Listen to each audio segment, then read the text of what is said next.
Sweden की citizenship यानी शहरियत का जो नोटिफिकेशन के ज़रिए तरीक़ाकार है,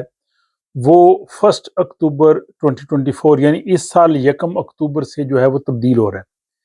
ये नोटिफिकेशन के ज़रिए सिटीजनशिप या शहरियत क्या होती है, इसका जायज़ा आज के इस व्लॉग में लेते हैं। मैं हूँ स्टॉकहोम से आरिफ कसाना,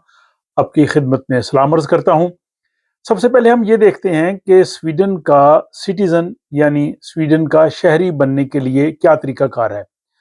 अमूमी तौर पे स्वीडन का सिटीज़न बनने के लिए 3 जो है वो तरीके इख्तियार किए जाते हैं। सबसे पहला वो है कि वो लोग जो यहाँ के बाशिंदे हैं, बाय बर्थ स्वीडन में जो पैदा हुए हैं, या अगर वालिदैन में से एक का ताल्लुक जो है वो स्वीडन से हो, यानी स्वीडिश सिटीज़न हो, माँ या बाप उनके बच्चे, या स्वीडिश सिटीज़न, या एक जैसे मैंने कहा वालिदैन में से किसी को अडॉप्ट करके लेके आता है, तो उनको जो है वो स्वीडन की शहरियत जो है वो मिल जाती है। तो एक तरीका ये होता है। दूसरा तरीका होता है स्वीडन की शहरियत लेने के लिए एप्लीकेशन के ज़रिए, दरख्वास्त के ज़रिए जो है वो स्वीडन की शहरियत के लिए अप्लाई करना, जिसे मेडबोरियस कापियनोम अनसोकन यानी सिटीजनशिप बाय एप्लीकेशन, यानी आपने यहाँ पे रहने के लिए दरख्वास्त देनी है माइग्रेशन बोर्ड को कि मैं स्वीडन का शहरी बन सकता हूँ। उसके लिए ज़ाहिर शराइत हैं। सबसे बड़ी जो शर्त यह है कि अमूमी तौर पे स्वीडन में 5 साल से रह रहे हों, या जो शादीशुदा जोड़े होते हैं जो यानी स्वीडिश सिटीजन के साथ कोई शादी करके आता है तो उनके लिए वो 3 साल है। और स्वीडन में रहने के लिए उनके पास परमानेंट वीज़ा यानी पीआर हो, स्वीडन में किसी किस्म का जुर्म ना किया हो, जेल में ना गए हो, या यहाँ पे जो आपने बिल वगैरह अदा करने हैं उनमें ऐसी कोताही ना हुई हो कि आपका जो केस है वो क्रोनोफोगदन यानी यहाँ पे जो एक कुर्की का इदारा उनके पास ना चला गया हो। अगर ये सारा रिकॉर्ड जो है वो क्लियर हो, तो फिर जैसे मैंने कहा कि अमूमी तौर पे 5 साल या 3 साल इसके बाद स्वीडन की शहरियत के लिए वो दरख्वास्त दे सकते हैं। यहाँ ये वजाहत ज़रूरी है, जैसे पहले भी कई व्लॉग्स में कहा, कि हुकूमत की कोशिश है कि ये जो टाइम है ये 5 से 7 साल ये किया जाए या इसे बढ़ाया जाए, लेकिन इस वक्त एट प्रेजेंट जो है वो 5 और 3 साल वाला ही जो है वो अरसा वही काउंट हो रहा है। अभी इसमें तब्दीली नहीं हुई, और ना ही जो है वो सिटीजनशिप के लिए अभी किसी किस्म का जो लैंग्वेज टेस्ट है या स्वीडन की हिस्ट्री का टेस्ट है, अभी ये नहीं हुआ। फ्यूचर में जो है वो हुकूमत कोशिश कर रही है, वो अभी प्रोसेस में है। तो इन तमाम शराइत पे जो पूरा उतरते हैं वो स्वीडन के माइग्रेशन बोर्ड को अपनी दरख्वास्त भेजते हैं सिटीजनशिप विया एप्लीकेशन। तो उसके लिए उनको 1500 स्वीडिश क्रोन फी जो है वो अदा करना होती है अपनी एप्लीकेशन के साथ, और इसके बाद फिर जो है एप्लीकेशन उनकी जो है वो प्रोसेस होती है।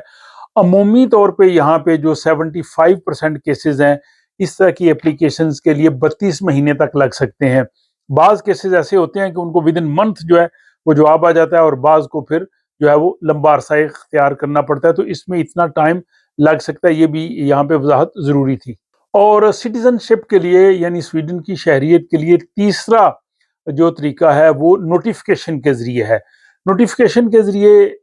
एप्लीकेशन देने वाले जो अहल लोग हैं उनमें वो आते हैं बच्चे जो 3 साल से यहाँ पे रह रहे हों, या वो नौजवान जो 18 से 21 साल की उम्र में हों और वो 13 साल की उम्र से स्वीडन में रह रहे हों, या जो नॉर्डिक ममालिक के जो शहरी हैं, यानी जिसमें फिनलैंड है, उसमें डेनमार्क है, आइसलैंड है, नॉर्वे है, उनके शहरी अगर वो 5 साल से स्वीडन में रह रहे हों तो वो जो है वो